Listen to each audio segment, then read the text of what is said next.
With just a few no annual fee cards, you could be flying 9 hours in business class across the ocean. Or instead of pocketing a couple $100s, those same rewards could send you to Europe instead. You have worked hard for those Capital One miles, and I've personally redeemed hundreds of thousands of those miles for trips like these, so I don't want you to waste yours. So in this video, I'll show you 7 of the best ways to use Capital One miles, including an underrated but tricky partner I recently booked with, and a non-flight redemption that almost nobody talks about. But first, let's start with a partner that has surprisingly strong redemptions and ways they get even stronger, where honestly, I'm surprised I haven't taken advantage of them more. I'm talking about the Virgin Atlantic Flying Club. At first glance, you might think I don't fly Virgin Atlantic, and they don't even fly to my city. But that's fine because Virgin is not just about Virgin's own flights. They're part of the SkyTeam Airline Alliance, which means you can redeem your miles across a wide range of airlines. And some of the deals you can unlock here are incredible. For example, you've probably heard of ANA The Room Business Class and ANA Suites First Class. Virgin offers some of the lowest rates in the industry to redeem for those cabins. Priced at just 52,500 miles in business class and a bit more at 72,500 miles for first class. Calculating the value, we have a cash price of about $2,552 one way, subtracting the fees,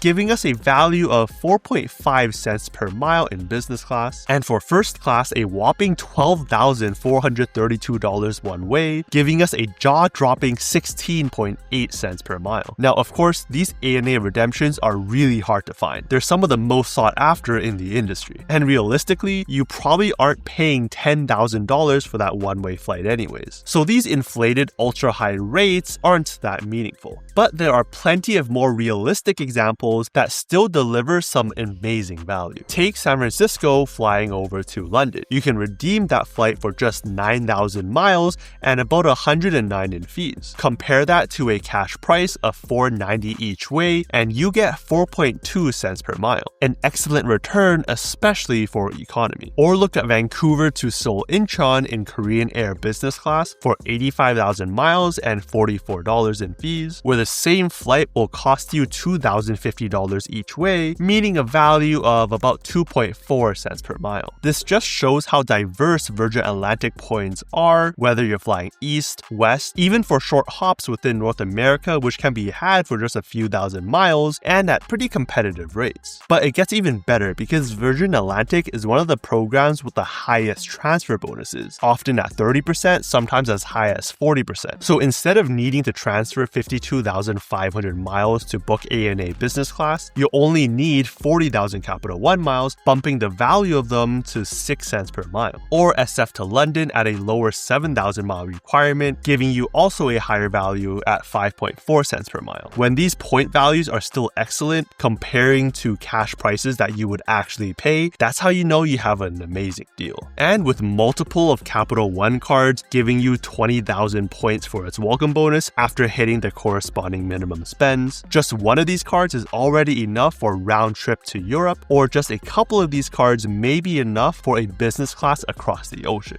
So while Virgin Atlantic may not seem like an amazing choice at first glance, with some of the most premium redemptions in the world, domestic hops, everyday long hauls, and the chance to stretch your miles even further with transfer bonuses, I'm honestly surprised I haven't taken advantage of this partner sooner, as they can be one of the highest value partners you can use. Next up is my absolute favorite and a program I've redeemed probably 80 to 90% of all my lifetime redemptions with, and that's Air Canada Aeroplan. The system is straightforward, modern, the rates are good, and it has one special perk I've been leveraging over and over, which makes it even more powerful. Aeroplan is part of Star Alliance, which means you can stretch your points across a wide network of some of the best airlines in the world, like ANA, EVA, Asiana, and Singapore Airlines. And with Singapore Airlines specifically, Aeroplan has a unique partnership that unlocks more premium cabin space that wouldn't be seen on other partners. And I've flown many of these Star Alliance partners myself, with Air Canada Business Class domestically within Canada twice, Singapore Airlines Business Class in 2 different cabins,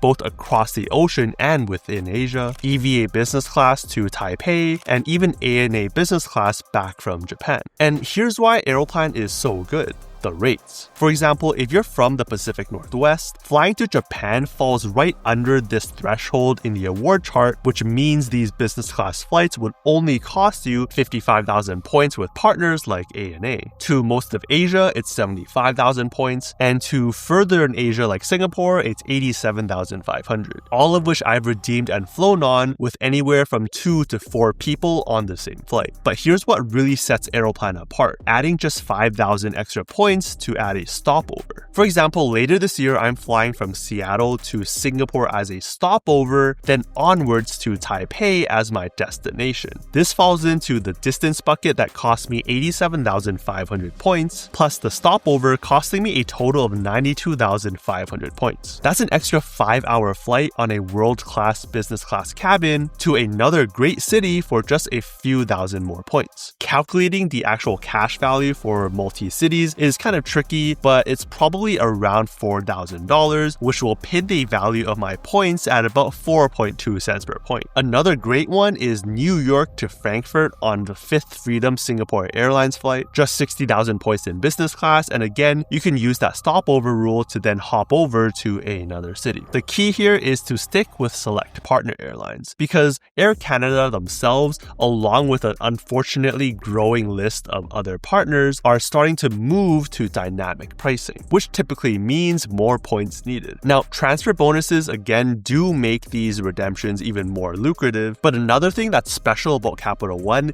is that you can have a setup that both earns and allows the transferring of your points to transfer partners, all for no annual fees. Have the Quicksilver, Saver card, transferring them over to a Venture One. You have 3 no annual fee cards that among their welcome bonuses when you hit the minimum spends will already give you that 60,000 miles. Transfer that to partners again through the Venture One already covers most of the flights we talk about today. And for me, Aeroplan is always at the top of the list when I'm looking for programs to book travel with, covering world-class airlines, competitive rates, and that nice stopover rule, to the point where I'm pretty sure the evaluations are going to come. It's just about when. So squeeze the value while you can. Now let's move on to another program I've been learning to use more and more over the last few years. One that has a really helpful benefit that they don't really advertise, but also having some quirks. In fact, when I booked with them recently, I pretty much had to argue with the agent on the phone. It was frustrating in the moment, but it just goes to show that this unadvertised benefit is so unknown that even some agents don't even know it exists. Flying Blue is the loyalty program of Air France and KLM, but because they are part of the SkyTeam Airline Alliance, your miles could be used on partners like Delta, Korean Air, and China Airlines. That said, one of the best reasons to use Flying Blue is because of their monthly promo rewards. These are discounted award tickets released every month for select cities, where sometimes you'll see economy flights from the US to Europe for as low as 18,750 miles, where depending on where you're flying from and to,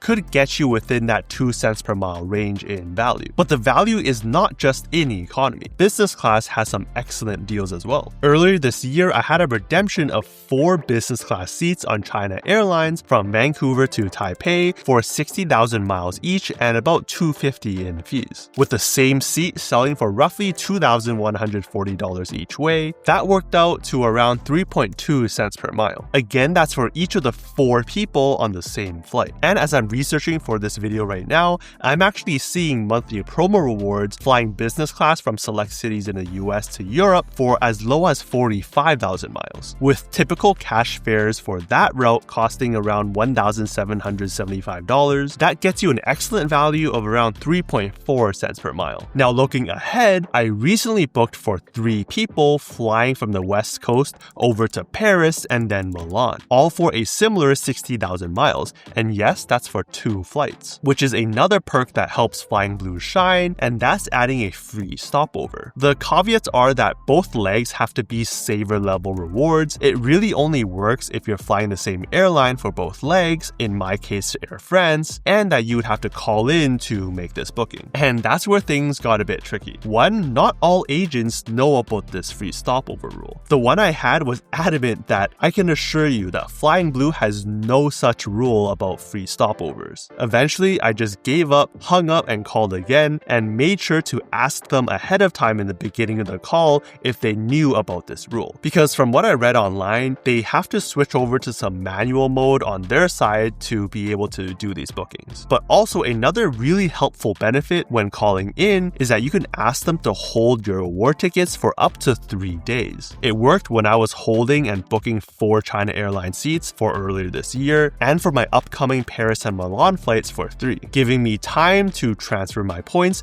and confirm all the plans, especially with the people I'm traveling with. Also, Flying Blue is known to run a lot of bonuses, typically around 20%, which again brings the rates down further and the value up higher. So between those bonuses, monthly promos, free stopovers, holds of up to 72 hours, and some solid rates, is why Flying Blue is my second most used program of all time, and one that you should strongly consider. Alright, now for a program that has a lot of opportunity, but can be confusing to understand. And within that complexity lies the chance to book what's called the best business class in the sky, the famous Qatar Airways Q Suites, part of the One World Alliance. If you're able to find space, you could fly from say New York over to Doha for 70,000 miles and about $235 in fees one way. The cash fare on that route, about $7,023, working out to an insane 9.7 cents per mile. Now, I'll note that these fares seem pretty inflated and a lot higher than I would have imagined, so take that valuation with a grain of salt, but even adjusted down, that's still some great value. Of course, the availability is the hard part. Q Suites are always high in demand, and finding saver level award space is never easy. But that's where Avios has a major edge, because you can transfer British Airways Avios across the Avios family of airlines. Programs like Iberia, Aer Lingus, Finnair, and of course Qatar themselves. And by shifting your points over to Qatar's Avios points, then you typically will find more award space given it's their own airline. Now, beyond Qatar, Avios also offers amazing redemptions for other partners like Cathay Pacific and JAL. I've seen flights for these airlines in the realm of about 70,000 points one way, but sometimes spikes over 100,000 points. It also depends on which Avios or partner you're booking with, like Finnair, Qatar, or British Airways. So the rates here can swing wildly, but if you find those sweet spots, it can be some excellent value. At the end of the day, Avios might not be the cheapest or easiest option across the board, but with a combination of aspirational products like with Q Suite, the ability to shift Avios points across a family of airlines, and access to world-class partners like JAL and Cathay Pacific, makes it a program that's honestly worth keeping in your toolkit. Now for that non-flight redemption that pretty much no one talks about. It's a way to get consistently more value from your Capital One miles, more than the 0.5 cents per mile you get for cashback, or even the 1 cent per mile you get redeeming for travel purchases. Here, I'm talking about transferring your Capital One miles over to the Wyndham Rewards program, and then booking those Vacasa vacation rentals. Vacasa is North America's largest vacation rental management company, with thousands of condos, cabins, and homes across the US and Canada. And the rates are pretty static, nights averaging up to $250 including taxes and fees. The redemption requires 15,000 points per bedroom per night. Between $250 and $500, that bumps up to 30,000 points, and no points redemptions above $500. And yes, you will have to call in to make these bookings, which is more friction, but can be worth it. Because if you're able to perfectly max this out, you'd find a value with your Capital One miles at about 1.67 cents per mile, which is not too shabby for an easier to make non-flight redemption. For example, take this property up in Whistler, BC. It's a total of $714 over 3 nights, or about $238 per night, which gives us 15,000 points per night, or 45,000 points total, giving us a value of around that 1.6 cents per Capital One mile. And because these are more vacation rentals, you're gonna get more space and amenities as well. That said, while researching this perk, I did come across a very recent blog post saying that because of a recent merger, some properties and availability can be affected. So keep that in mind. Still, for those that may not care about these luxury flights, this could be another avenue to burn those points with still some solid elevated value. Now, those are 5 solid programs that unlock some incredible value for your Capital One miles. And for these next 2,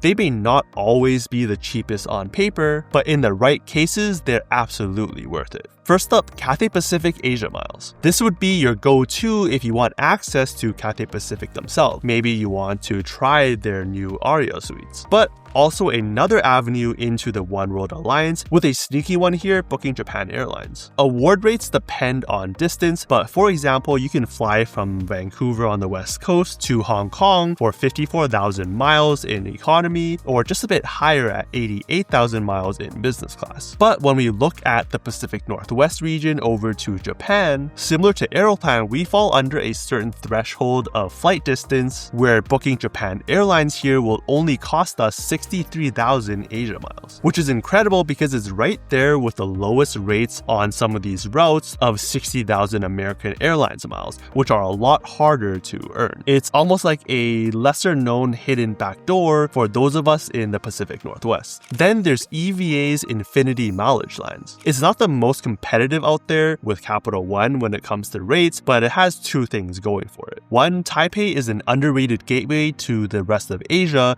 especially for us award travelers, and two, award availability is much easier to find given its EVA's own program. That's because EVA miles are much harder to earn, transferring 1-to-1 only from Citi and transferring at a lower rate at 2 to 1.5 here with Capital One, which does mean that instead of the quoted 75,000 miles required from the west coast to Taipei, you'll need a higher 100,000 miles. Not the best, but if you want a much easier time finding award space, or you're just not that flexible but still want a world-class experience, it's an option that could still work. And all that just goes to show how flexible Capital One miles can be. From booking some of the best cabins in the sky like ANA and Q Suites, to solid rates like with Aeroplan and Flying Blue, to non-flight gems like with Vacasa Rentals. The best part, you can do this with purely no annual fee cards. If you then step up to the more premium cards, most of them pay for themselves and then some every year. So if any of these redemptions sound exciting and you want to see which Capital One cards deserve a spot in your wallet, check out this video here and I'll see you over there.